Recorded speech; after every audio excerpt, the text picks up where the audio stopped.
We promised you this topic years ago. You cannot imagine the utmost importance this topic holds in understanding modern Russia. Not only did it leave a huge imprint on the rest of the world, it changed us, Russians. So let's talk about the 90s in Russia.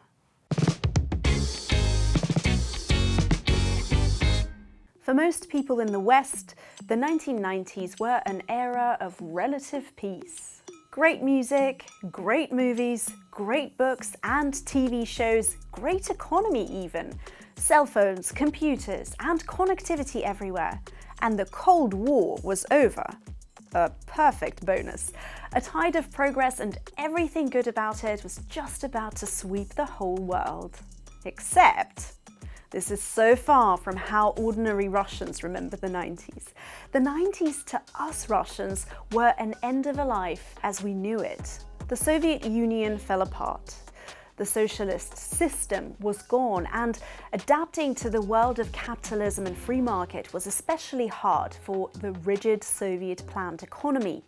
It was a period of tectonic change where people had lost their accustomed lifestyles. And it's not just poverty and food shortfalls we're talking about. Teachers became salesmen, salesmen became businessmen, and almost everyone knew at least one real gangster. Some benefited from the 90s, becoming rich and successful, but even for them, the 90s were a time of change that they weren't really ready for.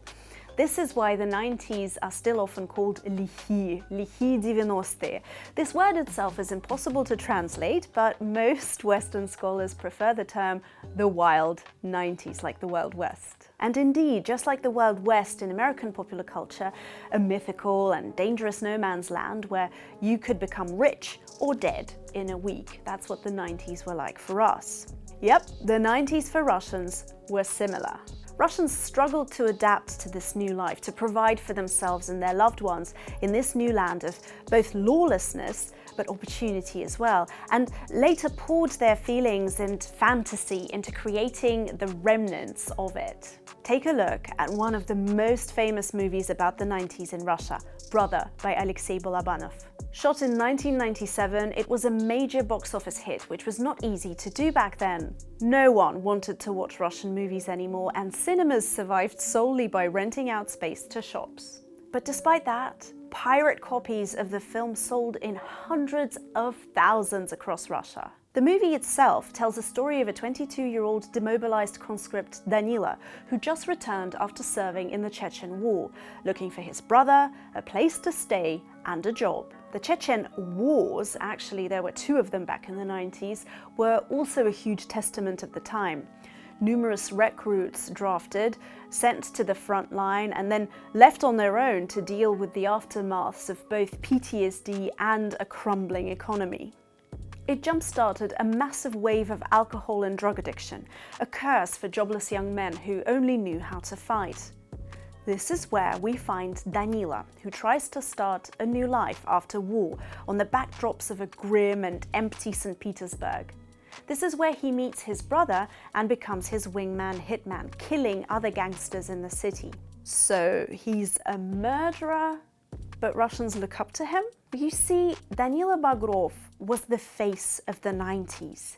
He was no Rambo or Commando, who were very popular back then. Danila, he was a quiet boy who became this silent, gloomy man during a war that he didn't want, and then came back from not knowing what else he could do with his life in a country that now valued violence above all. Russians themselves, when asked on Reddit about their life in the 90s, copy the same image of Russia. They think about people trying to sell anything just to get by, gangs and mafia offering law enforcement and protection instead of the state, food and medicine shortages, long lines in shops, drug and alcohol addiction en masse. True, one could make money and become someone like Roman Abramovich, for example, but also one could lose all their savings overnight because the ruble devalued. Here's some fun math for you. A kilogram of cheese cost 415 rubles in 1992 and just over 27,000 rubles in 1997. In 92, you could buy a winter coat for about 16,000 rubles, and in 97, a similar coat would cost you a 1.5 million.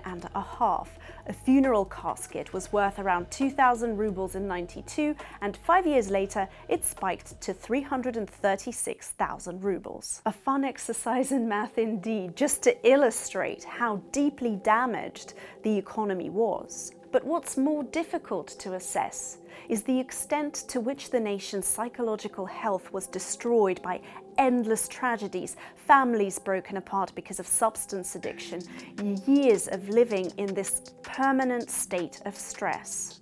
And that is impossible to measure. Every modern Russian is scarred in their own way by the 90s. So for children of the 90s, they might remember their drinking parents and living through food insecurity, for example. And then teenagers of the 90s could recall struggling with street gangs, either being members or being abused by members of street gangs.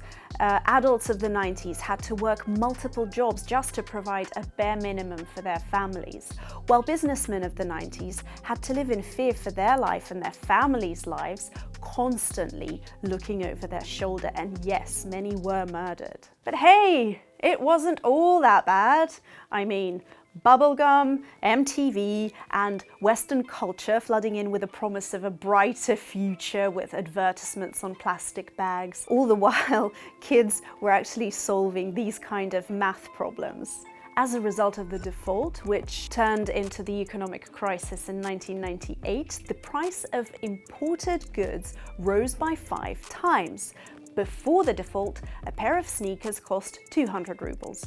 But how many percent is the new price higher than the old one? By how many percent is the old price lower than the new one? Now, finish this sentence. As a result of the default, prices rose on average by percent. Perfection. By the way, the second half of the 90s is actually considered livable compared to the first one. If you were a kid back then, you'd remember getting to know this sort of entirely new form of entertainment. MTV and everything that Western capitalism had up its sleeve for an emerging economy. Neon-colored leggings, Love is bubblegum, video cassettes, and slinkies. The 90s also gave birth to what we call жирные нулевые, or the lavish noughties, an era that was almost bent on compensating for the poverty of the 90s. Cities got safer, bigger, richer. So did the Russians themselves. Because after all, for every dark night, there is a brighter day. If you ask me, I remember the 90s as being super bleak. I was a kid and, for example, I never used the underpass in fear of getting raped there. That's what girls in Moscow did. I saw 2 dead bodies of women in central Moscow in separate events on my way to school, and I remember used syringes everywhere. On staircases of residential buildings, in my school, on playgrounds. It was really very dark, and for me, there is nothing romantic about the 90s at all.